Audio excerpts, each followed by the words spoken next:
അപ്പം നമുക്കിന്നൊരു day in my life video കാണാം. ഇന്ന് ശനിയാഴ്ചയാണ്. അപ്പം ഞാൻ രാവിലെ തന്നെ എഴുന്നേക്കാൻ നിന്നില്ല. കുറച്ച് ലേറ്റായിട്ടാണ് എഴുന്നേറ്റത്. അപ്പം നല്ലൊരു മഴ പെയ്തതിൻ്റെ നല്ലൊരു തണുപ്പും കാര്യങ്ങളെല്ലാതും ഉണ്ടായിരുന്നു. അപ്പം ഞാൻ കുറച്ച് നേരം ഇങ്ങനെ പുറത്തൊക്കെ നിന്ന് അതൊക്കെ ആസ്വദിച്ച് നല്ലൊരു റെഡിഷ് കളറായിട്ടായിരുന്നു മൊത്തത്തിൽ ആകാശവും. അങ്ങനെ എന്നാൽ കാണുമ്പോൾ തന്നെ നല്ല രസമുണ്ടായിരുന്നു. അങ്ങനെ ഞാൻ പല്ലൊക്കെ തേച്ചു. പിന്നെ ക്ലീനിങ് പരിപാടി, അടിച്ചുവാരൽ. ശനിയാഴ്ചയായ കാരണം പിള്ളേർ അത്യാവശ്യം നിറച്ചിട്ടുണ്ടായിരുന്നു എല്ലാതും തലേദിവസം തന്നെ. അപ്പം അതൊക്കെ ഒന്ന് ക്ലീൻ ചെയ്ത് അടിച്ചൊക്കെ വാരി വെച്ചു. അല്ലെങ്കിൽ ഞാൻ വല്ലാണ്ട് ക്ലീൻ ആക്കാൻ ഉണ്ടെന്ന് വെച്ച് കഴിഞ്ഞാൽ തലേദിവസം ഞാൻ ചെയ്ത് വെക്കാറുണ്ടായിരുന്നു. പക്ഷെ നല്ല മഴയൊക്കെ പെയ്തപ്പോൾ നല്ല ഉറക്കം വന്നു. അപ്പോൾ പിന്നെ ഞങ്ങൾ വേഗം കിടന്നുറങ്ങി. നല്ല സൂപ്പർ ഉറക്കം ഉറങ്ങിയിട്ട് എഴുന്നേറ്റ് വന്ന് നിൽക്കുക. വീട് ഷിഫ്റ്റിംഗ് ആയ കാരണം 2-3 ദിവസമായി മര്യാദയ്ക്ക് ഒന്ന് ഉറങ്ങിയിട്ട്. അപ്പോൾ ഇന്നലെ നല്ല തണുപ്പൊക്കെ ഉള്ള കാരണം നല്ല സുഖമായിട്ട് ഉറങ്ങാൻ പറ്റി. അങ്ങനെ പിന്നെ ഞാൻ അടുക്കളയിലേക്ക് കയറി. അന്ന് ഇഡ്ഡലി ഉണ്ടാക്കാമെന്ന് വിചാരിച്ചു. അപ്പോൾ ദോശമാവ് വാങ്ങിക്കുകയാണ് ചെയ്തത്. ഞാൻ അരച്ചു വയ്ക്കാൻ മറന്നുപോയി.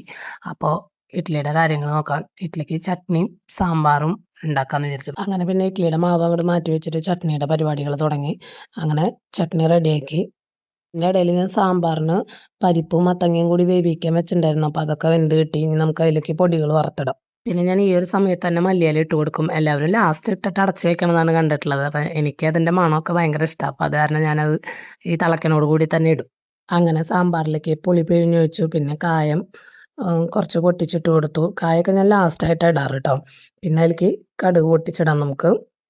അങ്ങനെ കടുകൊക്കെ പൊട്ടിച്ചു. ഇനി നമുക്ക് ഇഡ്ഡലിയുടെ പരിപാടിക്ക് കിടക്കാം. ഇഡ്ഡലി ഉണ്ടാക്കി വെക്കാം.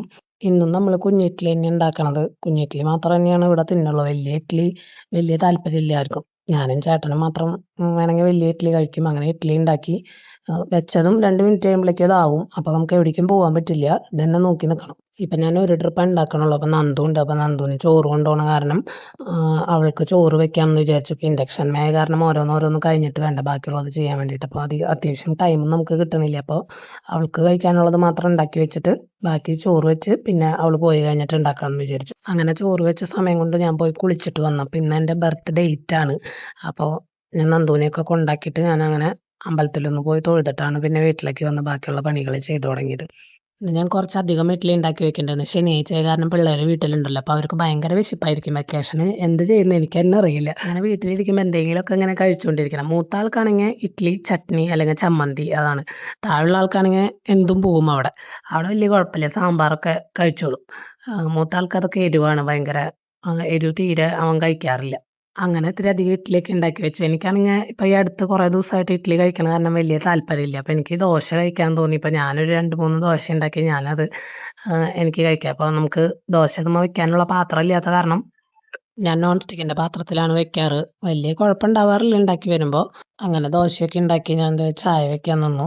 ചായ വെച്ചപ്പോഴേക്ക് മൂത്ത ആൾ ഓടി വരിക. ഞാൻ അവരുടെ ഒരു വീഡിയോ എടുത്ത് വെച്ചിട്ടുണ്ടായിരുന്നു. അപ്പോൾ അത് കാണിച്ചു കൊടുക്കാൻ പറഞ്ഞിട്ട് വരുമായിരുന്നു. അപ്പോൾ അതേ ചായ തിളച്ചിട്ടുണ്ട്. ഇനി നമുക്ക് ചായ മാറ്റിയെടുക്കാം. ഇന്നിപ്പോൾ സിദ്ധുവാണ് അമ്മേനെ ഹെൽപ്പ് ചെയ്യാൻ നിൽക്കണം. മറ്റാളിന്ന് ബിൽഡിംഗ് ബ്ലോക്ക് എടുത്ത് കളിച്ചുകൊണ്ടിരിക്കുക. ബിൽഡിംഗ് ബ്ലോക്കിനെ കൊണ്ട് ഭയങ്കര പുലിവാല. അത് ഏത് നേരം നിറച്ചിട്ടിട്ട് ഇത് വാരി വെക്കാനുള്ള പണിയുള്ളൂ. 2-3 പ്രാവശ്യം ഞാനിത് റാക്കിൻ്റെ മുകളിലേക്ക് ഇട്ടു. അപ്പോൾ പിന്നെ അമ്മ എടുത്ത് തരുമോ എന്നിങ്ങനെ ചോദിക്കുമ്പോൾ നമുക്ക് എടുത്ത് കൊടുക്കാണ്ടിരിക്കാൻ തോന്നില്ല. അങ്ങനെ 3 കൂടി ഇരുന്ന് ചായയൊക്കെ കുടിച്ചു. ഈ വെക്കേഷൻ ആയിക്കഴിഞ്ഞ് കഴിഞ്ഞാൽ എല്ലാ കാര്യങ്ങൾക്കും ഒരു ലാഗ് വരും. അല്ലെങ്കിൽ കറക്റ്റ് എല്ലാതും കഴിഞ്ഞു പോകണമായിരുന്നു. ഇനിയിപ്പോൾ ഏകദേശം ഒരു 9 മണി 9:30 ആവും ചായയൊക്കെ കുടിച്ചൊന്ന് എഴുന്നേറ്റ് വരുമ്പോഴൊക്കെ തന്നെ ഏകദേശം ലേറ്റായി വരും.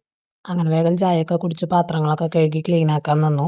നമ്മുടെ ഷിഫ്റ്റിങ്ങിൻ്റെ കുറച്ച് സാധനങ്ങളും കൂടി ഒതുക്കി അവസാനിപ്പിക്കാനുണ്ടായിരുന്നു. അപ്പോൾ അതിൻ്റെ കാര്യത്തിന് വേണ്ടിയിട്ട് വേഗം അടുക്കളയിലെ പണികളൊക്കെ കഴിച്ച് കിടക്കാമെന്ന് വിചാരിച്ച് വേഗം ക്ലീനിങ് പരിപാടിയും കാര്യങ്ങളൊക്കെ കഴിഞ്ഞു. അപ്പം ഇന്നത്തെ രാവിലത്തെ വിശേഷങ്ങൾ ഇത്രയേ ഉള്ളൂ. അപ്പോൾ ഇതുപോലെയുള്ള കൂടുതൽ വീഡിയോ ഒക്കെ ആയിട്ട് നമ്മുടെ ചാനലൊന്ന് സബ്സ്ക്രൈബ് ചെയ്യാൻ മറക്കരുത്.